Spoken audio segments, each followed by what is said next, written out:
Bien, buenos días. A continuación vamos a presentar el motor BLDC, también conocido como brushless DC o en español motor DC sin escobillas. Este motor está constituido por un rotor y un estator, en donde el rotor mantiene un imán permanente.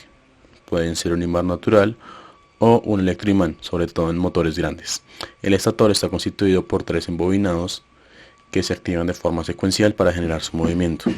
¿Cómo funciona este movimiento? Bueno, básicamente por atracción de polos debido a la fuerza de Lorentz se energizan las bobinas que por leyes de Faraday generan un campo magnético y atraen y repelen los polos del estator, generando un movimiento. Si estas bobinas se coordinan, se puede llegar a completar todo el movimiento. Ya veremos esto más a detalle. En cuanto al modelo del motor, se suele representar por una resistencia, una inductancia y una tensión opuesta a la alimentación. En la parte eléctrica, esta resistencia e inductancia se referencia al consumo energético y a la oposición que genera el motor a la pérdida de corriente. Esta fuente que se opone también es conocida como la fuerza electromotriz y es generada por el movimiento del rotor cuando el motor está en funcionamiento. Acá podemos ver el par de torque que se genera, una velocidad y la inercia del motor, que viene siendo la parte mecánica. Bien, entonces ¿cómo funciona esto? En este momento estamos observando 3 embobinados diferentes alimentados por señales desfasadas 120 grados que generan un campo magnético particular, y la suma de estos campos magnéticos pueden y generan un campo magnético circular, en este momento representado por una flecha negra y la letra B en negro. Bien, como nos dimos cuenta, este campo magnético es generado por ondas AC. Lo que se hace en el motor DC es simular la forma de esta onda por medio de un puente H, donde los transistores conmutan de tal forma que el movimiento se genera. En este momento podemos ver paso por paso qué transistores se activan y cómo se encienden las bobinas, recordando que el campo magnético se genera por leyes de Faraday.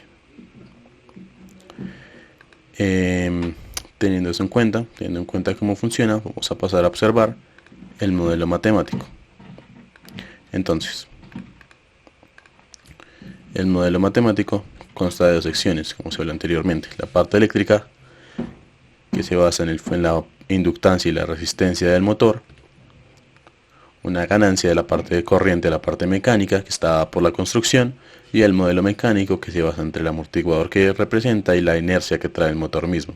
Entonces entra una señal de tensión, de la parte eléctrica sale una señal de corriente, y de la parte mecánica sale una señal de velocidad, recordando que el torque del motor está estrechamente relacionado con la corriente. Bien, finalmente vamos a pasar a observar el catálogo de fabricante Yaskawa, motores DC, servomotores. Vamos a ver en la imagen la serie SGMSB, con potencias de 1 watt a 7 kilowatts, de 1 kilowatt a 7 kilowatts, y una alimentación de 200 voltios AC o 400 voltios AC.